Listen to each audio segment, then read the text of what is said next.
Hi, my name is Matt Hagabush. I'm the owner of Peace Frog Carpet and Tile Cleaning. Right now I'm up on a ladder and I am doing a dryer vent cleaning job, and walked up to the vent and birds just started flying out of the dryer vent. The woman's dryer hasn't been working properly in quite a long time. So I wanted to show you guys what I'm gonna pull out. This is the dryer vent here, and it's a full-on bird's nest.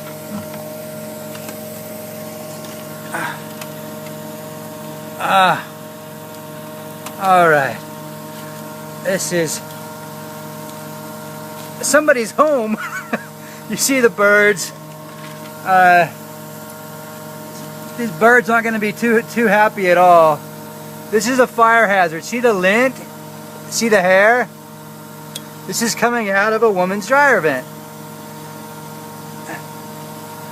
This needs to be done regularly, oftentimes once a year. And it just keeps coming and coming. Alright, that's the start of it. I'm gonna snake it out, brush it out, and vacuum it out. Over and out.